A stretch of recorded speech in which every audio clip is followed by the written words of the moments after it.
ইউসুফ নামের এই লোকটি তার স্ত্রী সন্তানকে নিয়ে প্রায় ৩০ বছর পর তার বাড়িতে ফিরে আসে মৃত্যুশয্যায় থাকা তার বৃদ্ধ বাবাকে একটিবার দেখার জন্য। তবে তারা ফিরে আসার পরপরই ইউসুফের বাবা ইন্তেকাল করেন। দাফনের জন্য রেডি করা হয়, খাটিয়ায় করে লাশ নিয়ে যাওয়া হচ্ছিল।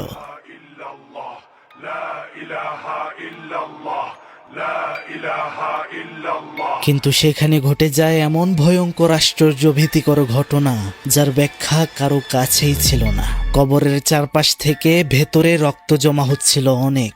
কিন্তু কেন কেন এসব হচ্ছে? কেন ইউসুফকে ছোট থেকেই তার বাড়ি থেকে অনেক দূরে পাঠিয়ে দেওয়া হয়েছিল? দিন যত যায় তারা বুঝতে পারে এই বাড়িটা একটা নরখাদকদের আড্ডাখানা। তারপর কি ঘটে তাদের সাথে? আমাদের আজকের আয়োজন সত্য ঘটনা থেকে অনুপ্রাণিত মালয়েশিয়ান হরর মুভি প্রেতালাপ প্রেজেন্স কিফারা অর্থাৎ কাফফারা বা প্রায়শ্চিত্ত। তো সময়টা ১৯৭৭।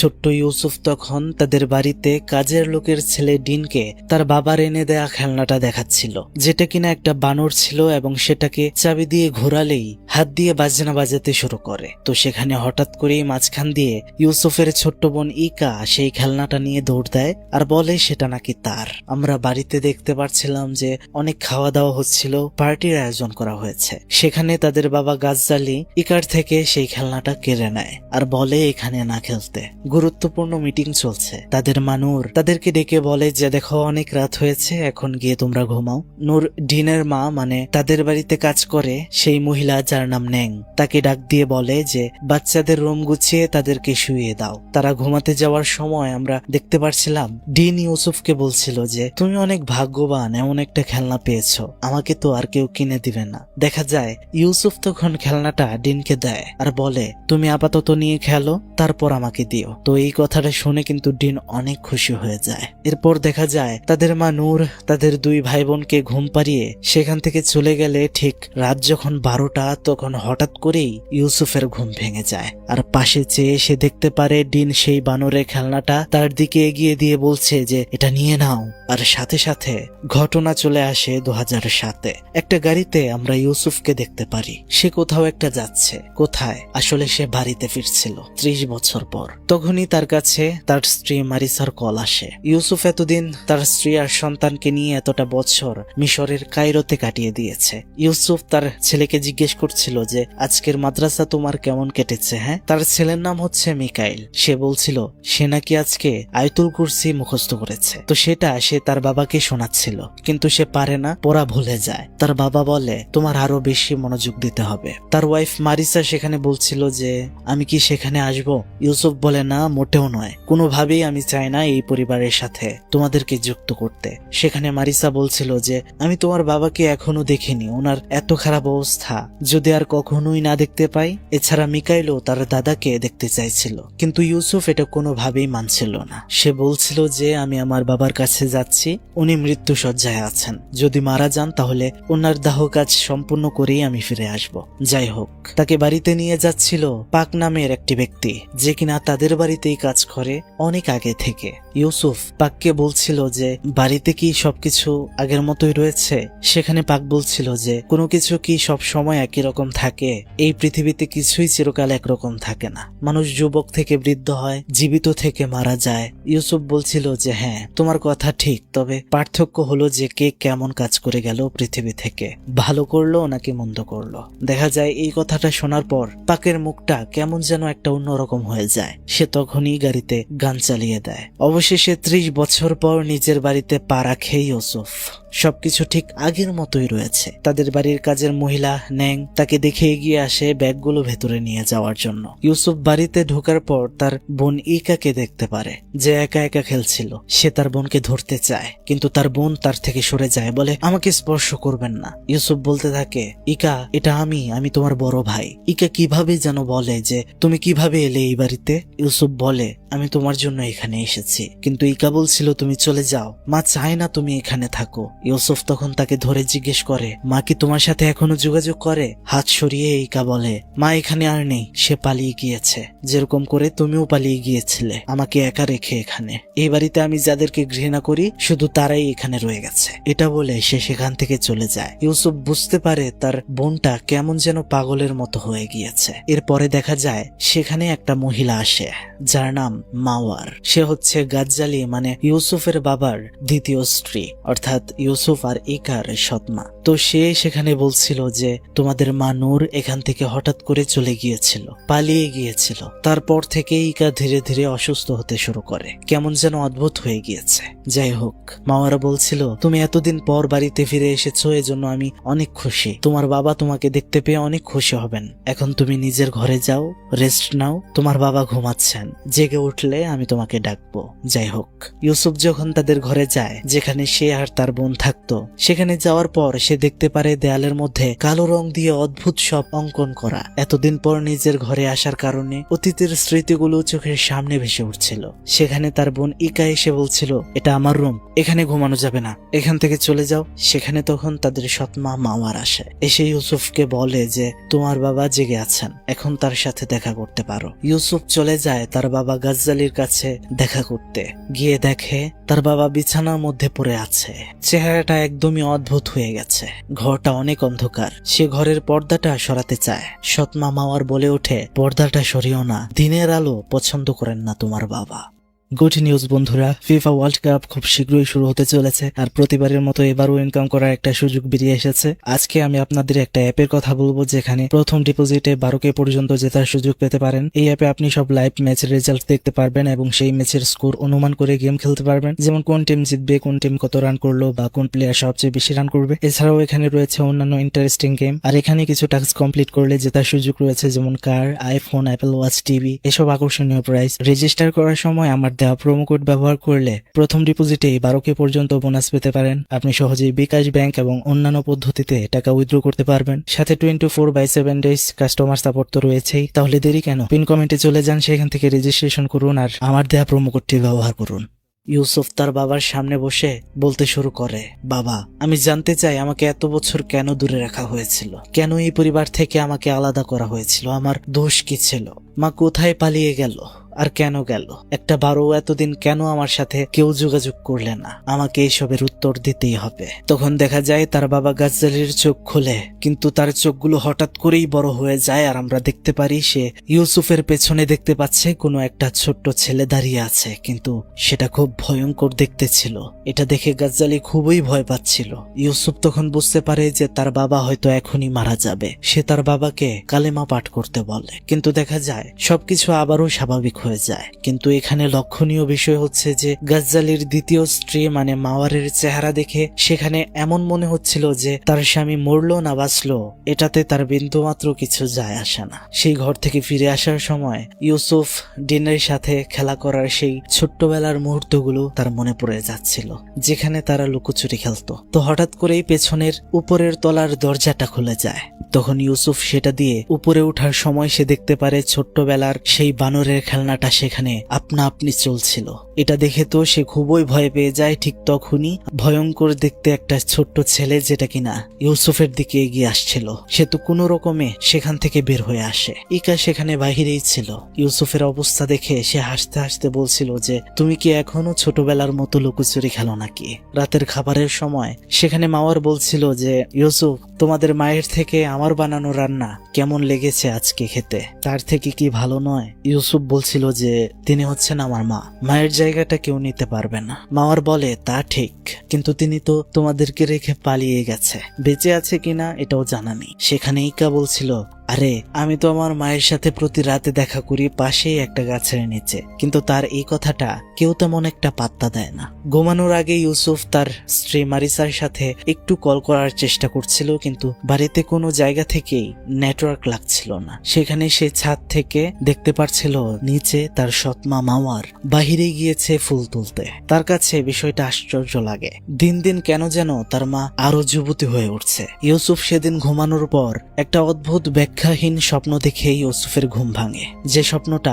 সে মাঝে মাঝেই দেখে, তবে ঘুম থেকে ওঠার পর সে শুনতে পায় সামনে রাখা একটা বাক্স থেকে আওয়াজ আসছে, আর সেটা খোলার পর সে তো অবাক হয়ে যায়। সেখানে সেই বানরের খেলনাটা ছিল যেটা আপনা আপনি বেজে যাচ্ছিল। হঠাৎ করেই তখন জানালাটা খুলে যায়। ইউসুফ সেটা লাগাচ্ছিল।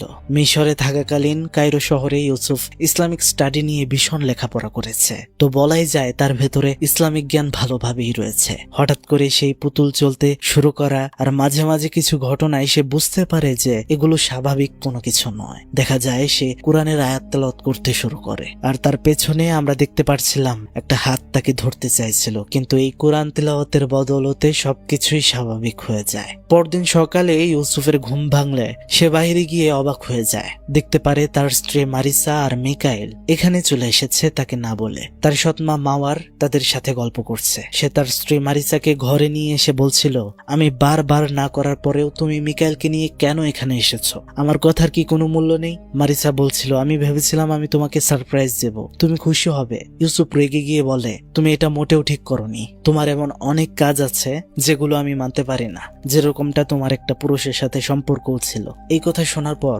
মারিসার মনটা খারাপ হয়ে যায়। তখন মারিসার মন খারাপ দেখে ইউসুফ বলে, দুঃখিত, আমি কথাটা এইভাবে বলতে চাইনি, কিন্তু তোমরা এখানে এসে ঠিক করনি। মারিসা বলে, আমি তো তোমার স্ত্রী, তুমি জানো আমার কোনো পরিবার নেই, তুমিই তো আমার পরিবার, তোমার পরিবার আমার পরিবার। আমি চেয়েছি আমার শ্বশুরকে দেখার জন্য। এরপর দেখা যায় ইউসুফ তার বাবার রুমে মারিসাকে নিয়ে যায় দেখা করানোর জন্য।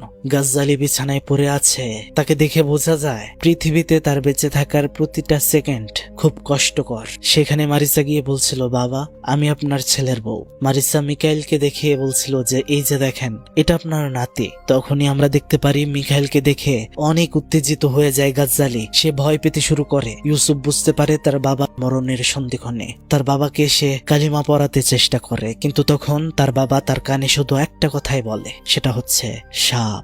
তার বাবা একটা সাপের কথা বলছিল, কিন্তু ইউসুফ কিছুই বুঝতে পারছিল না। এটা বলেই গাজ্জালি তার শেষ নিঃশ্বাস ত্যাগ করে। গাজ্জালির মৃত্যুর পর আশেপাশের মানুষ, হুজুর সবাই এসে সূরা ইয়াসিন তেলাওয়াত করছিল গাজ্জালিকে সামনে শুইয়ে। তেলাওয়াত শেষ করার পর তারা সিদ্ধান্ত নেয় আজকে প্রায় সন্ধ্যা হয়ে গিয়েছে, কালকে সকালে গাজ্জালিকে কবর দেওয়া হবে। এরপর দেখা যায় ছোট্ট মিকাইল সন্ধ্যা সময় সূরা মুখস্থ করার চেষ্টা করছে। সেখানে তার একমাত্র মাসি ইকা তাকে বলছিল যে তোমার বাবা আর আমি এই ঘরটাতেই থাকতাম জানো। ছোট সময় তোমার বাবা চলে যাওয়ার পর আমি এখানে একা হয়ে গিয়েছি, কোনোদিন আমার কোনো বন্ধু হয়নি, তুমি কি আমার বন্ধু হবে? দেখা যায় ইকা আর মিখাইলের খুব ভালো একটা বন্ধুত্বের সম্পর্ক সেখানে গড়ে ওঠে। অন্যদিকে ইউসুফ রাতে ঘুমানোর জন্য তার বিছানার কাছে গেলে সেখানে তার স্ত্রী মারিসা ঘুমাচ্ছিল অন্য পাশে ফিরে। ইউসুফ বলছিল, মারিসা তুমি আমাকে ক্ষমা করে দাও, আমি সকালে তোমাকে অনেক কথা শুনিয়েছি, কিন্তু তুমি তো জানো আমার ছেলে আর তোমাকে আমি কতটা ভালোবাসি।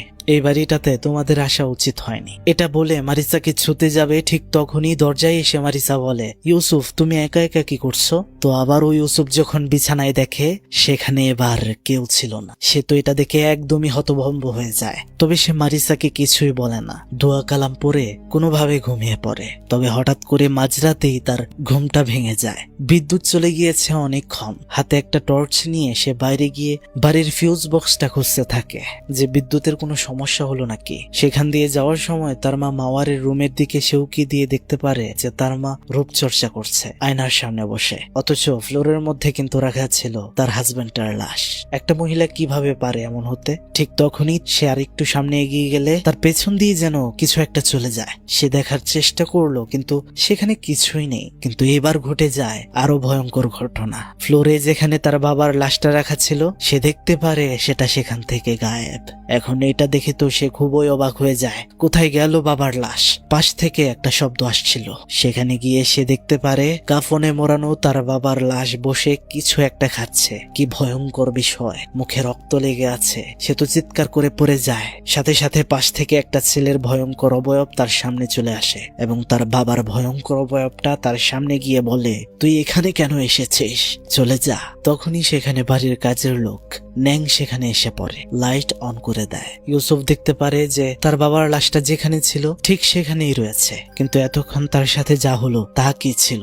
এই ঘটনা ঘটার পর ইউসুফ অনেকটা ভয় পেয়ে যায়। এরপর দেখা যায় পাক বাহির থেকে ইকাকে ঘরে নিয়ে আসছে আর ন্যাংকে বলছে যে যাও ইকাকে নিয়ে তার রুমে দিয়ে আসো। ইউসুফ তখন পাককে জিজ্ঞেস করে যে বিষয়টা কি হয়েছিল, ইকা বাহিরে কেন? পাক বলে ইকা বাহিরে একটা গাছের নিচে দাঁড়িয়েছিল, এটা সে ঘুমের ঘোরে মাঝে মধ্যেই করে। ইউসুফ বলছিল যে এটার চিকিৎসা কেন হচ্ছে না? পাক বলে যে তোমার সৎমা মাওয়ার ডাক্তারের চিকিৎসা পছন্দ করে না, তিনি প্রতিদিন দুধ আর মধু দিয়ে কোনো একটা ওষুধ বানিয়ে ইকাকে খাওয়ায়, আর তিনি বিশ্বাসও করেন যে এটাতে ইকা ভালো হয়ে যাবে। এইসব কথা ভালো লাগছিল না ইউসুফের। ইউসুফ বলে ইকা তো বলেছিল আমাকে সে নাকি বাহিরে মায়ের সাথে দেখা করতে যায়। পাক বলে আরে না, সে এমনি একা একা গিয়ে দাঁড়িয়ে থাকে, তোমার মা সেখানে কিভাবে থাকবে, উনি তো বহু বছর আগে পালিয়ে গিয়েছিল।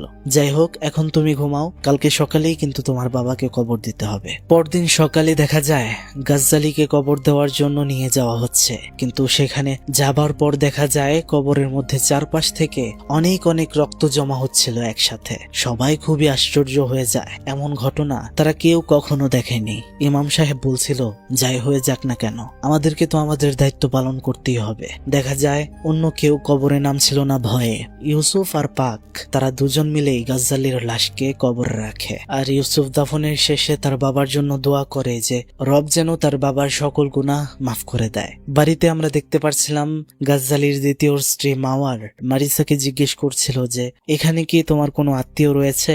মারিসা বলে না, আমার জীবনে কেউ নেই। বয়স যখন 19 আমি তখন যুক্তরাজ্যে অধ্যয়নরত ছিলাম, সেখানেই একটা দুর্ঘটনায় আমার বাবা মা মারা যায়, কি করব বুঝতে পারছিলাম না। এরপরেই আমার সাথে দেখা হয় ইউসুফের। মাওয়ার বলছিল দুঃখ পেও না, তোমার থেকে আমার জীবনটা কোনো অংশে কম নয়। আমি গ্রামের একটা মেয়ে, বাবা মার সাথে থাকতাম। একদিন রাতে দুর্ঘটনায় আমার বাড়িতে আগুন লাগে, আমি বাড়ি থেকে কোনো রকমে বের হতে পেরেছিলাম, কিন্তু বাবা মা কেউ বের হতে পারেন। তাদের বাঁচানোর মতো অবস্থা বা শক্তি আমার কাছে কিছুই ছিল না। সেদিন সেখান দিয়ে যাচ্ছিল ইউসুফের বাবা, আর তারপর তিনি আমাকে বিয়ে করে দ্বিতীয় স্ত্রী রূপে এই বাড়িতে নিয়ে আসে। তখন তার প্রথম স্ত্রী নূরের পেটে মাত্র কয়েক মাসের বয়স ছিল ইউসুফের। নূর অত্যন্ত ভালো একজন মহিলা ছিলেন, তিনি আমাকে মেনে নিয়েছিলেন, আর আমিও কখনো তার হাজব্যান্ডকে তার থেকে ছিনিয়ে নিতে চাইনি। চেয়েছিলাম তাদের মতো একটু সুখে থাকতে।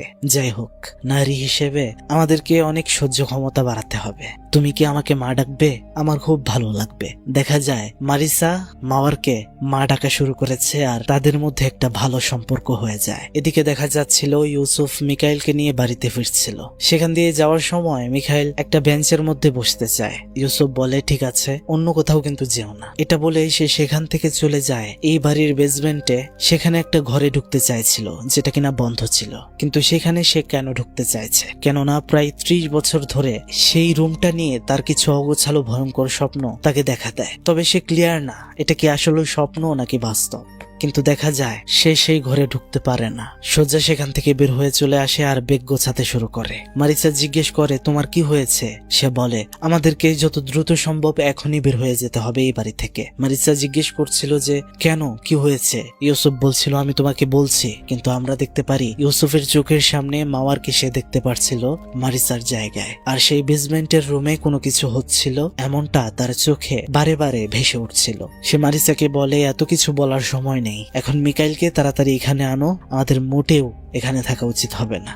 ওদিকে দেখা যাচ্ছিল যে মিকাইল যখন বেঞ্চের মধ্যে বসেছিল তখন সে হঠাৎ করে দেখতে পারছিল তার দাদা গাজ্জালি তার সামনে দাঁড়িয়ে রয়েছে। সেখানে তখনই সামনে ইকা বল নিয়ে চলে আসে খেলার জন্য। মিকাইল আবারও দেখার চেষ্টা করছিল, কিন্তু সেখানে তার দাদাকে দ্বিতীয়বার সে আর দেখতে পায় না। ওদিকে মারিসা ইউসুফের কোনো কথাই শুনতে চাচ্ছিল না। ইউসুফ বলছিল মারিসাকে মিকাইলকে দ্রুত ডেকে আনো। মারিসা বলছিল তুমি কেন এত সহায় সম্পত্তি এই সব কিছু থেকে মিকাইলকে দূরে রাখতে চাচ্ছ? সারা জীবন তুমিও কেন দূরে থেকেছ?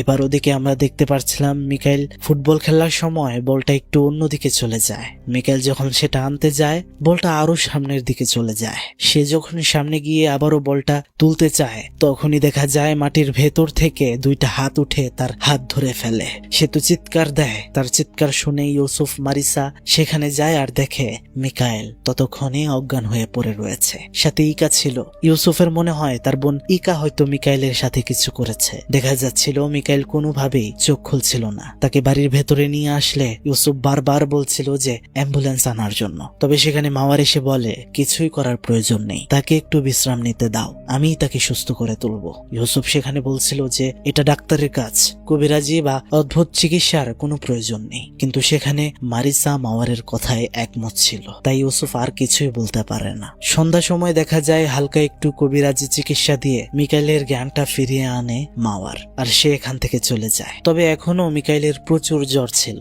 ইউসুফ সেখানে একটা বিষয় লক্ষ্য করে, সেটা হচ্ছে মারিসা মাওয়ারকে মা ডাকা শুরু করেছে। সে বলছিল যে মারিসা তুমি মাওয়ারকে আর মা ডেকো না, কিন্তু মারিসা তার কোনো কথাই শোনে না। ইউসুফ তখন চলে যায় পাকের সাথে দেখা করতে আর জিজ্ঞেস করে যে আপনার কাছে কি বেসমেন্টের চাবিটা আছে? পাক এই কথাটা শুনে বলে আরে না, ওটা আমার কাছে নেই, ওটা তো মাওয়ারের কাছে থাকে। কেন, সেটা দিয়ে কি করবে? ইউসুফ বলে তেমন কিছু না, আমি শুধু ভেতরটা একটু দেখতে চাই। পাক বলে আরে সেখানে কিছুই নেই, এই বাড়ির পুরাতন জিনিসপত্র ছাড়া কিছুই নেই। ইউসুফ তখন আরো বলে যে আচ্ছা এই বাড়িতে কি কোনো কাল্ট বা বহু ঈশ্বরবাদের পূজা হয় এমন কিছু রয়েছে? আমি 30 বছর ধরে এই বাড়িতে আসিনি, কিন্তু আমার মাঝে মাঝে কিছু ঝাপসা ঝাপসা স্বপ্ন আসে এই বেসমেন্টের রুমকে ঘিরে, যা আমাকে ভয় পাইয়ে দেয়। পাক তখন বলছিল তুমি কি পাগল হয়ে গেছো? কি বলছো এসব? ইউসুফ বলে আমি তোমাকে ছাড়া আর কাকে এইসব জিজ্ঞেস করব বলো? আমার মাথার মধ্যে এত প্রশ্ন, সেসব কি আমাকে উত্তর দেবে? তুমি তো বিশ্বস্ত ছিলে আমাদের সেই পূর্ব থেকে। আর তখনই আমাদেরকে দেখানো হয় সেই সময়টা যেখানে ইউসুফকে এই বাড়ি থেকে চলে যেতে হয়েছিল। সেখানে পাক তাকে নিয়ে এয়ারপোর্টে চলে যাচ্ছিল।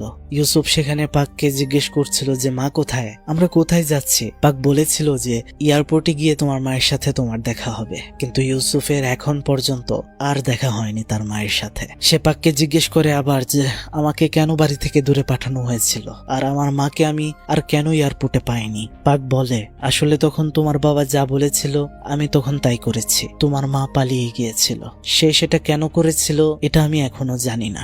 যাই হোক, আজকে রাতে মসজিদের মধ্যে তোমার বাবার জন্য কিছু দোয়া মাহফিলের আয়োজন করেছিলাম আমি, সেখানে কিন্তু তোমাকে যেতে হবে, রেডি থেকো। তারপর আমরা দেখতে পাচ্ছিলাম ইউসুফ তার বোনের কাছে গিয়ে মাপ চায়। তার বোনকে সে বলছিল আমি মনে করেছিলাম তুমি মিকাইলের এই অবস্থার জন্য দায়ী, কিন্তু তুমি এটা করতে পারো না। সেখানে ইকা ইউসুফকে বলে তোমরা তো এখান থেকে চলেই যাবে তাই না? আমাকে একা রেখে এই পৃথিবীতে আমার রক্ত হিসেবে তুমি বেঁচে আছো, তুমি যদি চলে যাও আমি আবারও একা হয়ে যাব, একা থাকতে হবে। এদিকে আমরা দেখতে পাচ্ছিলাম সেদিন ছিল ব্লাড মুন অর্থাৎ রক্তিম চন্দ্রগ্রহণের রাত। তো দেখা যায় মিকাইল তার দাদাকে স্বপ্ন দেখে ঘুম থেকে উঠে পড়ে। পাশেই সে দেখতে পারে সেই বানরের খেলনাটা চলতে শুরু করেছে হঠাৎ করে, আর আলমারিটাও খুলে যায়, সেখান থেকে একটা ভয়ঙ্কর কিছু উকি দিচ্ছিল।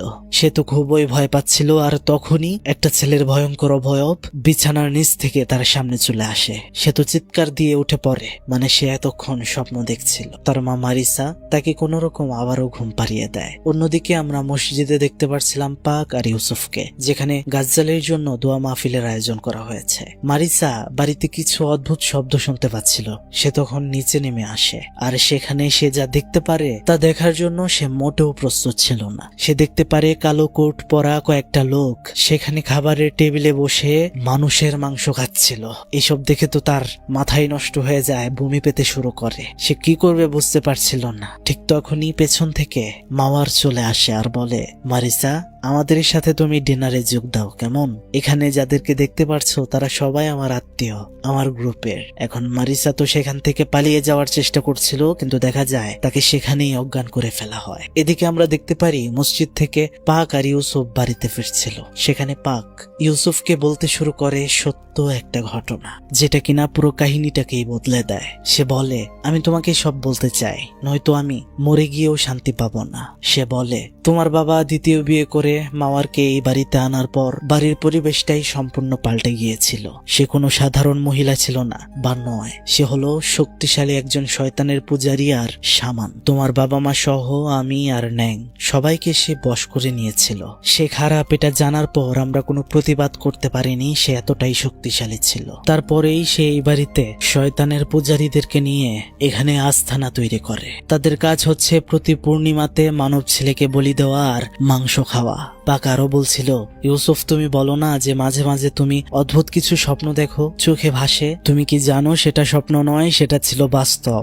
30 বছর আগে তারা যখন শয়তানের পূজা করছিল সেখানে তোমার থাকার কথা ছিল না, কিন্তু তুমি দরজার ফাঁক দিয়ে এসব দেখছিলে। সেখানে তারা এই বাড়ির কাজের মহিলা মানে ন্যাংয়ের ছেলে ডিনকে সেখানে বলে দিয়েছিল। তুমি যেহেতু সবকিছু দেখে ফেলেছিলে, সেদিন মাওয়ার চেয়েছিল তোমাকেও বলে দিতে, কিন্তু তোমার মা নূর এতদিন চুপ থাকলেও সেদিন আর চুপ থাকে না। তার ছেলের বলি হবে সেটা সে মানতেই পারেনি। নূর মাওয়ারকে বলছিল, তুই একটা ডাইনি, তুই আমাদের বাড়িতে এসে এত কিছু করেছিস, তাও কিছু বলিনি, কিন্তু আজ তুই আমার ছেলেকেই শেষ করতে চাইছিস, তুই এখান থেকে চলে যা। কিন্তু মাওয়ার সেদিন তোমার মা মানে নূরকে ছুরিকাঘাত করে মেরে ফেলেছিল। তোমার বাবা তোমাকে বাঁচাতে তখন এই সিদ্ধান্তই নেয়, তোমাকে এই বাড়ি থেকে যত দ্রুত দূরে পাঠিয়ে দেওয়া সম্ভব সেটাই করে তোমার বাবা। তোমার বাবার কথা মতো আমি তাই করি। আজকে তোমার মায়ের বিসর্জনের জন্যই তুমি জীবিত রয়েছো। এখন এটা শোনার পর তো ইউসুফের মাথায় একদমই আকাশ ভেঙে পড়ে। পাক আরো বলে যে আমি তোমার মাকে নিয়ে বাড়ির পাশে গাছের নিচে কবর দিয়েছিলাম। আর বন্ধুরা, তখনই আমরা বুঝতে পারি যে ইকা রাত করে সেখানে একা একা কেন দাঁড়িয়ে থাকতো। ইউসুফও বুঝতে পারে এটা, যে তাহলে সেখানেই তার মায়ের কবর রয়েছে, তার মা কখনো পালিয়ে যায়নি। তখন দেখা যায় ইউসুফ রাগে পাককে মারতে শুরু করে। তখন পাক বলে, আমি আমার ভুলের মাফ কোনোদিন পাবো না জানি, কিন্তু তোমাকে এটা না বললে আমি মরেও শান্তি পেতাম না। এখন তাড়াতাড়ি গিয়ে তোমার ছেলে মিকাইলকে বাঁচাও, কেননা আজকে আবার সেই রক্তিম পূর্ণিমার রাত, তাকে বলি দেওয়া হবে। আর তোমাদেরকে এখানে আনানোই হয়েছে মিকাইলকে যেন বলি দিতে পারে তারা। এখন ইউসুফ এটা শুনে তো বাড়িতে দৌড়ে চলে যায় তার ছেলেকে বাঁচানোর জন্য।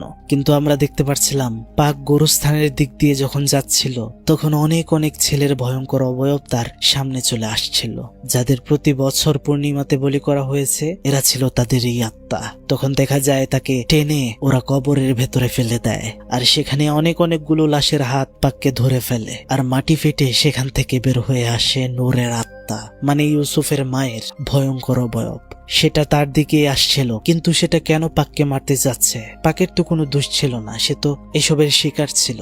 আসলে বন্ধুরা, পাকও ভুল করেছিল। যখন সে নূরকে কবর দিচ্ছিল, সে দেখতে পেয়েছিল নূর জীবিত ছিল, কিন্তু তাও পাক তাকে কবর দিয়েছিল বাঁচানোর উপায় থাকতেও। এবার দেখা যায় সেই কবরের ভেতরেই পাককে নূরের আত্মা ভয়ঙ্কর ভাবে শেষ করে দেয়। অন্যদিকে দেখা যায় সেই বাড়ির বেসমেন্ট ভেঙে ভেতরে ঢুকতেই ইউসুফ দেখতে পারে এই অবস্থা, কিন্তু তাকে সাথে সাথেই অজ্ঞান করে ফেলা হয়। জ্ঞান ফিরলে সে দেখতে পারে তার স্ত্রী মারিসাকে বেঁধে রাখা হয়েছে। মিকাইলকে বলির জন্য খুব সুন্দর করে শুইয়ে বেঁধে রাখা হয়েছে। আর সেখানে সে জানতে পারে যে তার বাবা তাকে এখানে ফিরে আসতে বলেনি, কখনো বলতো না। মাওয়ার তাকে দিয়ে বলিয়েছিল এখানে আসতে, যেন ইউসুফ তার পরিবার আর মিকাইলকে নিয়ে এখানে আসে, আর এই পূর্ণিমাতে তারা মিকাইলকে বলি দিতে পারে। তখন দেখা যায় মাওয়ার একটা মন্ত্রসিক্ত কাগজের টুকরো খেয়ে ফেলে, আর এতে তার ভেতরে চলে আসে ভয়ঙ্কর শয়তান। চোখ হয়ে যায় একদমই কালো বর্ণের। সে বলি দেওয়ার জন্য একটা তরবারি নিয়ে মিকাইলের কাছে এগিয়ে যায়। তখন ইউসুফ বলে ওঠে, তুমি পারো না এটা করতে, সে গাজ্জালির নাতি। আর তখনই এখানে একটা টুইস্ট রিভিল হয়। মাওয়ারের ভেতরের শয়তানটা উড়ে উড়ে তাদের সামনে চলে আসে, আর হাসতে হাসতে বলে, এটা কি গাজ্জালির নাতি?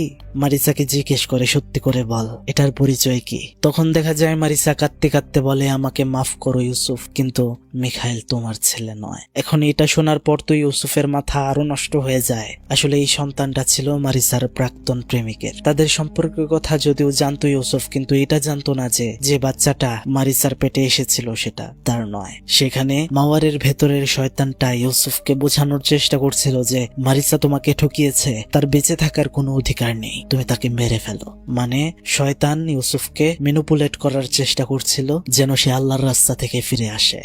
কিন্তু ইউসুফ তো ধার্মিক, সে কোনো অন্যায় করতে পারে না। মারিসা তো ভয় পাচ্ছে, এবার কি হয়? ইউসুফ বুঝতে পারছিল না যে কি করবে। তখন সে লক্ষ্য করে যে মাওয়ারের হাতে সাপের মতো একটা ব্রেসলেট, আর তখনই তার মনে পড়ে যায় তার বাবা মারা যাওয়ার আগে একটা সাপের কথা বলে গিয়েছিল। একটা কথা আছে না যে জ্ঞানীর জন্য ইশারাই যথেষ্ট, বিষয়টা এমন। তো ইউসুফ এটা বুঝতে পেরে সে কি করে, মাওয়ারের হাতের সেই ব্রেসলেটটা ভেঙে ফেলে। আর তখনই দেখা যায় মাওয়ার কাঁপতে কাঁপতে নিচে পড়ে যায়। অন্য শয়তানের পূজারী যারা ছিল তারা এক এক করে ইউসুফের উপরে অ্যাটাক করে। দেখা যায় সেখানে অনেক ফাইট হচ্ছিল, অনেক কষ্ট করে ইউসুফ সবাইকে হারাতে পারে। তখনই সেখানে আরেকটা জিনিস ঘটে, দেখা যায় মাওয়ার সেখানে তার আগের মানে আসল রূপে ফিরে এসেছে, অর্থাৎ সে বৃদ্ধ হয়ে গিয়েছে। আসলে এটাই ছিল তার আসল রূপ। আর প্রতি বছর পূর্ণিমাতে শয়তানের কাছে বাচ্চাদেরকে উৎসর্গ করার এই একটাই কারণ ছিল, সেটা হচ্ছে দুনিয়াতে ধন দৌলতের কোনো কমতি হবে না আর তারা থাকতো চিরকুমারী। এটাই ছিল মূল উদ্দেশ্য। কিন্তু তখন দেখা যায় ইউসুফ সবার সাথে পেরে উঠলেও সেই বৃদ্ধ ভয়ঙ্কর বিশ্রী দেখতে মাওয়ার এবার গিয়ে মারিসার দিকে ছুরি তাক করে। কিন্তু তখন দেখা যায় ইউসুফ আয়াতুল কুরসি তেলাওয়াত করতে শুরু করে, যা একদমই মাওয়ারের কান সহ্য করতে পারছিল না। সেটা কোনো রকম ভাবে সেখান থেকে পালিয়ে যাওয়ার চেষ্টা করছিল, কিন্তু শয়তানের শক্তি পবিত্র কালামের কাছে একদমই নগণ্য। সেটা সেখানেই পড়ে যায়। এবার সেখানে দেখা যায় মারিসা কি করে, সেখানে উপরে থাকা যে ঝাড়বাতিটা আছে সেটা যে রশি দিয়ে টাঙানো ছিল সেটা সে কেটে দেয়, আর ঝাড়বাতিটা সেই মাওয়ার শয়তানের উপর গিয়ে পড়ে। সাথে সাথে দেখা যায় তার শরীরে আগুন লেগে যায়। ইউসুফ মারিসা আর মিকাইলকে নিয়ে সেখান থেকে কোনো রকমে বের হওয়ার চেষ্টা করছিল, কিন্তু ভূমিকম্পের মতো চারপাশটা হয়ে যায়, বাড়িটা তছনছ হতে শুরু করে। ইউসুফ মারিসা আর মিকাইলকে বলে, যাও বাহিরে গিয়ে গাড়িতে বসো। এটা বলে তাদেরকে পাঠিয়ে সে চলে যায় তার বোন ইকার ঘর, যে ঘুমাচ্ছিল। এবার সে তার বোনকে নিয়ে কোনো রকম ভাবে বাড়ি থেকে বের হয় আর এই স্থান ত্যাগ করে কোনো রকমে চলে যায়। ঘটনার সমাপ্তি এভাবেই ঘটে, কিন্তু শেষে আমাদেরকে সত্য যে আসল ঘটনাটা সেটার নিউজ দেখানো হয় এমন একটা ঘটনা সত্যিই ঘটেছিল। পুলিশ 2জন 7 বছর বয়সী বাচ্চার লাশ পেয়েছিল, আর সেই শয়তানের পূজারীদেরকে গ্রেফতারও করেছিল। এই মুভিতে যা দেখানো হয়েছে তার সবটুকু কিন্তু সত্য ঘটনা অবলম্বনে নয়। এটা ছিল সত্য ঘটনা থেকে অনুপ্রাণিত হওয়া একটা মুভি। আশা করছি বন্ধুরা আপনারা বুঝতে পেরেছেন ঘটনাটি। তো বন্ধুরা, কেমন লাগলো আজকের এই ঘটনা তা কিন্তু অবশ্যই কমেন্ট বক্সে জানাতে একদমই ভুলবেন না। ভালো